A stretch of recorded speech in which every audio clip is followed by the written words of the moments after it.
Good morning everyone, welcome to another OH Jelly episode. 1块钱 to go in. 我们一块都没有。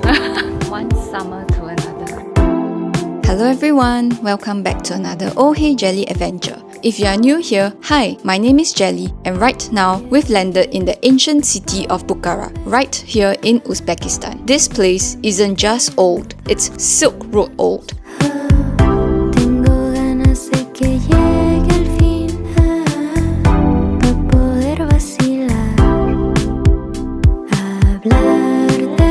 For centuries, Bukhara was a buzzing stop for traders, scholars and travellers journeying between east and west. Imagine camel caravans, bustling bazaars and the smell of spices filling the air. It was the place to be back in the day. Fast forward to today, Bukhara is the 7th largest city in Uzbekistan. Stunning mosques, ancient madrassas, hidden caravanserais, and centuries-old markets. So well preserved, in fact, UNESCO gave it a big thumbs up as a World Heritage Site. Before we begin, here's a quick introduction to my travel companions on this journey: Mr. P, Senior Hiker P, Paul, and Jack.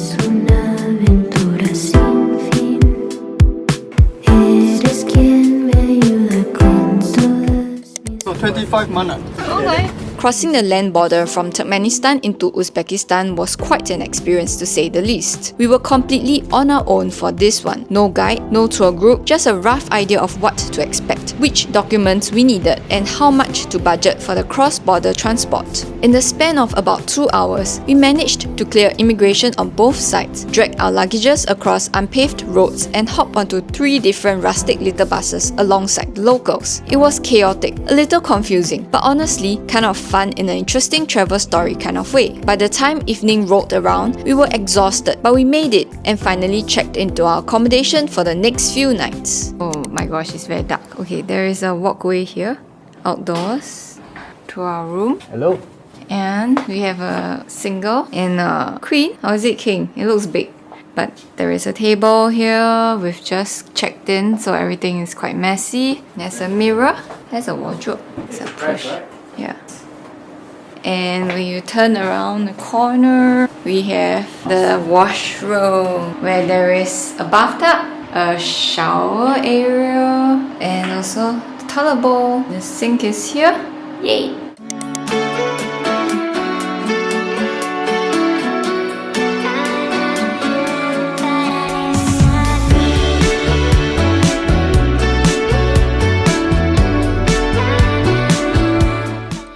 Bukhara's bathhouses or hammams are pretty special. They are both historical landmarks and still operating bathhouses. While they look similar to Turkish hammams inside, Bukhara's versions typically have more rooms and their steam baths vary in temperature and humidity.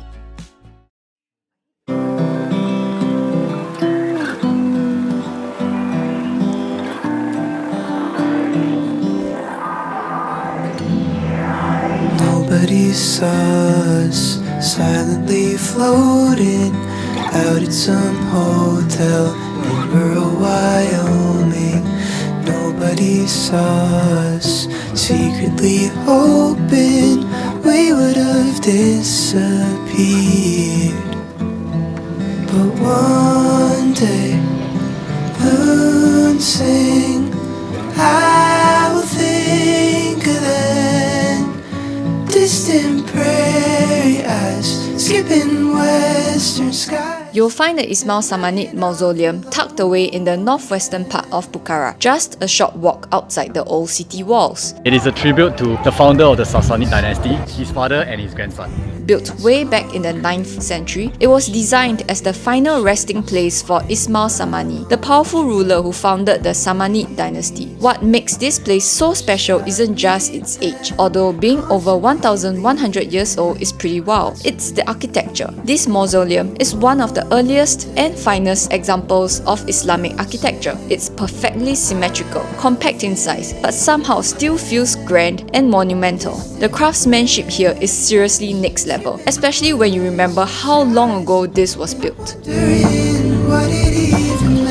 Just a short walk from the mosque, we made our way to our very first central bazaar in Uzbekistan. We even found a local ATM right outside the market and promptly withdrew some Uzbekistan som so that we can finally make purchases of any kind. If you are after an authentic, no-frills local market experience in Bukhara, this is the spot. It's called the Bukhara Central Market, and unlike the more touristy areas you'll see around town, this place is where everyday life happens. You'll find locals picking up their groceries, bargaining for the freshest produce, and catching up on the latest gossip.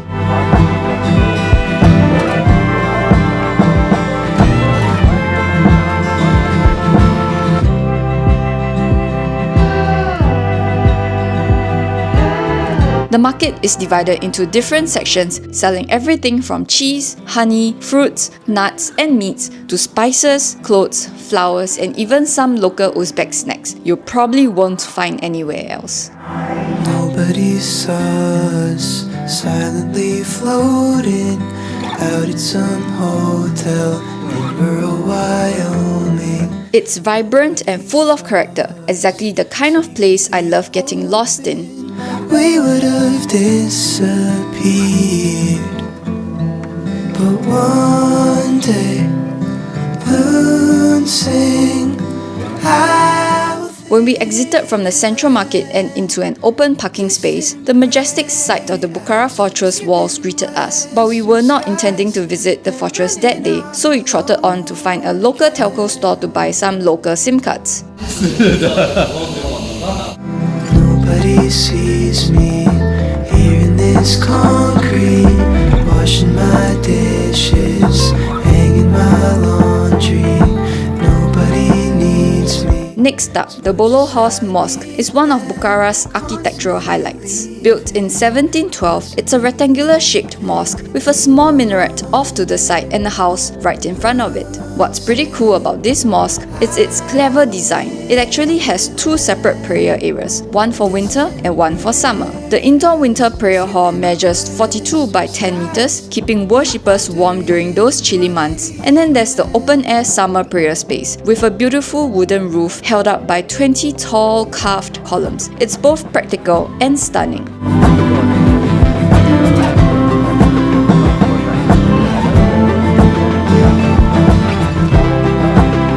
Unfortunately for us, tourists aren't allowed inside the prayer hall, but even from the outside, it's an impressive sight.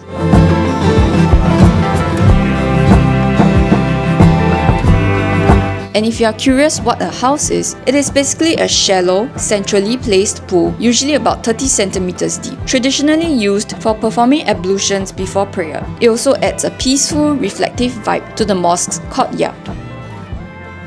The Bukhara Tower is a metal hyperboloid structure built between 1927 and 1929 in the heart of the city. It originally served as a water tower, but after a fire in 1968, it was left unused. Fast forward to 2018, thanks to French investment, the tower got a new lease of life. Today, it features a glass elevator to a paid observation deck, a small French restaurant, a cafeteria, and a tourist info center.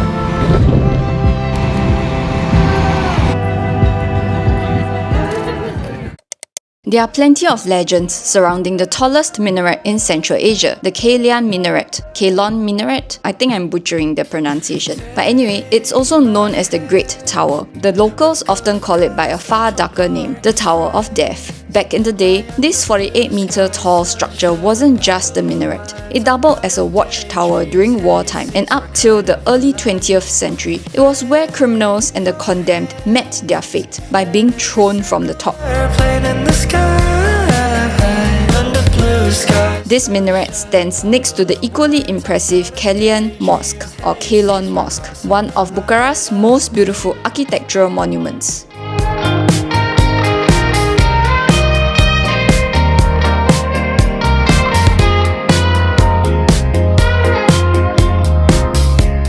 The mosque's massive courtyard measures 127 by 78 meters, surrounded by a covered porch with 288 domes resting on 208 columns. It's grand, serene, and packed with history.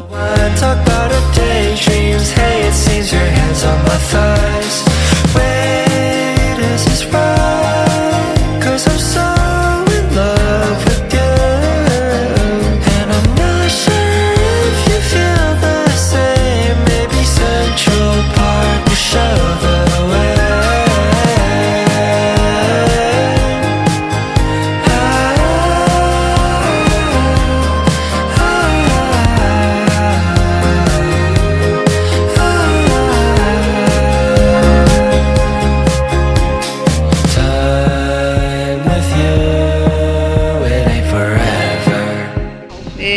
hotel. So I tried. Thank you. Oh, hello. Was to lose. So before we fade away, let go of your worries, drop everything in a hurry. Let's go to Central Park today.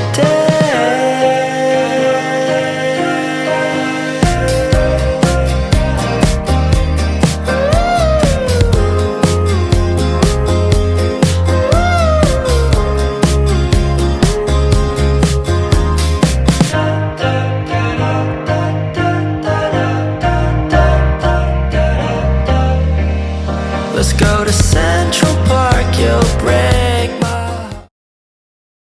It's a brand new day here in Bukhara, and our first stop is the mighty Ark of Bukhara, the oldest and one of the most iconic structures in the city.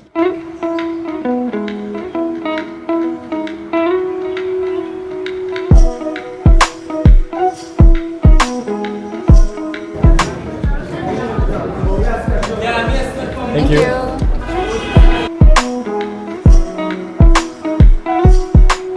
This massive fortress dates all the way back to the 5th century, but it wasn't just a military stronghold. The Ark was essentially a city within a city, home to royal courts, government offices, and residences for the ruling elite.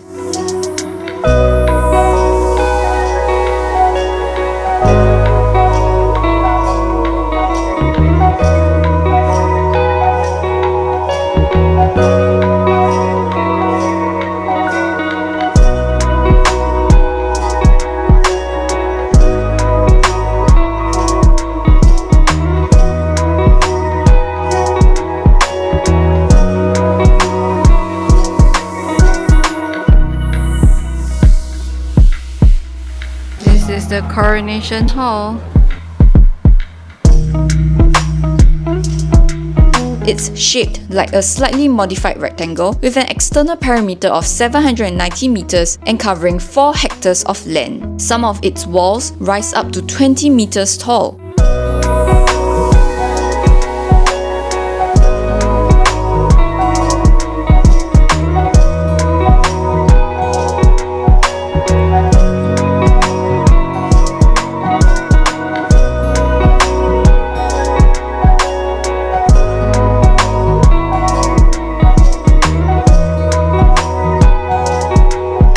Today, the Ark is a popular tourist attraction, housing museums and a few souvenir shops that tell the story of its long dramatic history.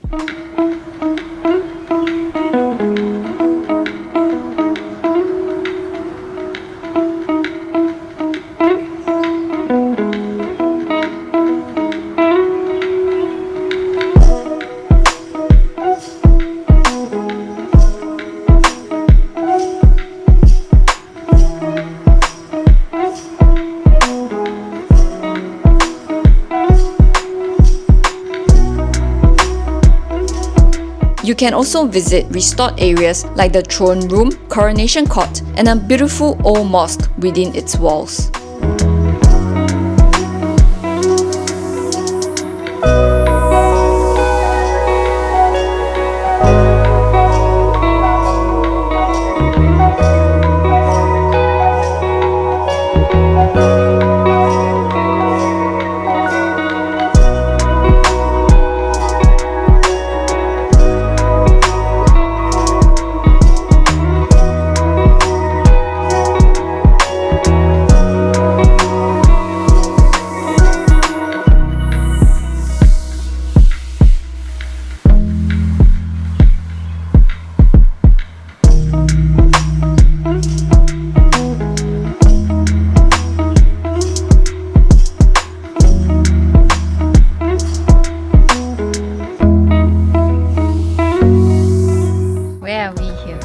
A royal town within a town.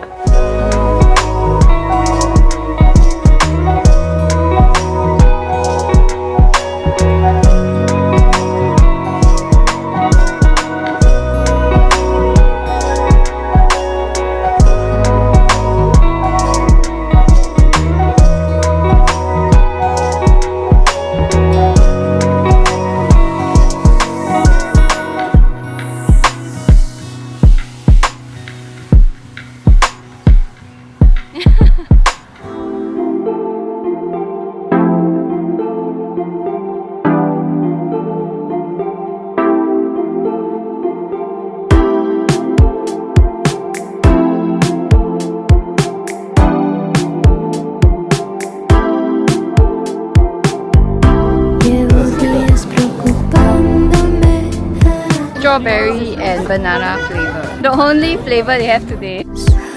Tengo ganas de que llegue el fin para poder vacilar,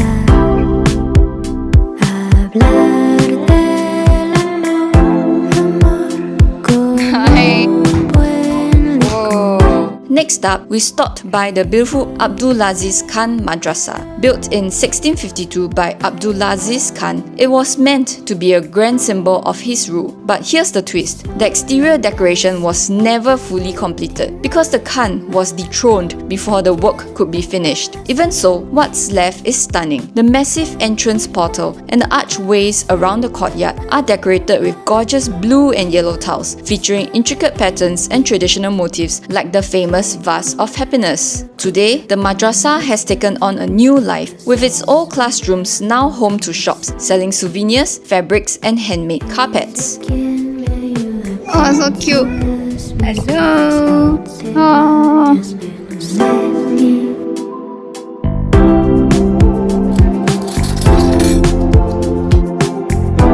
Oh yeah, it's meat, rice, potato, carrots. Our next stop was the charming little Chor Minor, a unique structure built in the 19th century by a wealthy Bukharan of Turkmen origin. Today, this quirky four-towered building sits quietly in a neighborhood surrounded by small houses and local shops. What's especially interesting is that each of the four towers is decorated with different motifs, making it one of the more distinctive landmarks in Bukhara.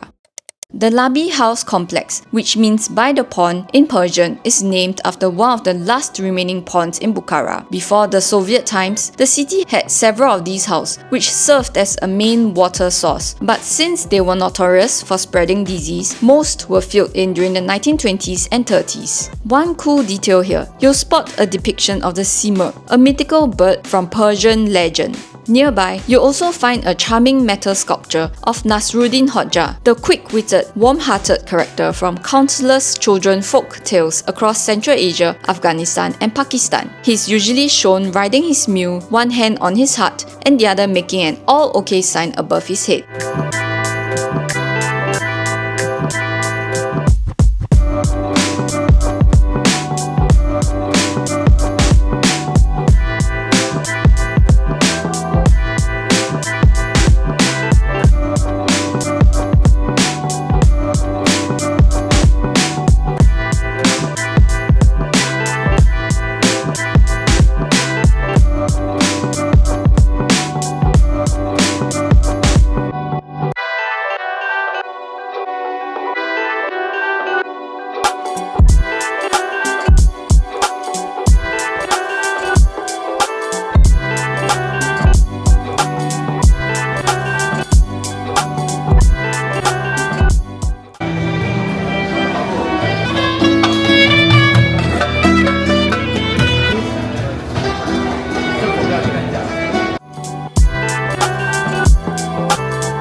This is at night. It's way cooler now that the sun is gone.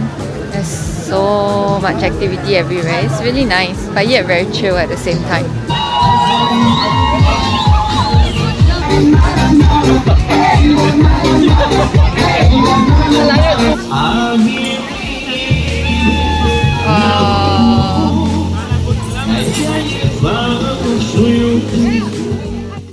And that's a wrap on our time here in beautiful Bukhara. From ancient fortress and majestic minarets to bustling markets and city centers, it has been an unforgettable stop on our journey through Uzbekistan. In the next vlog, we'll be hopping onto the Uzbekistan railways to explore the legendary city of Samarkand, one of the most famous stops along the Silk Road.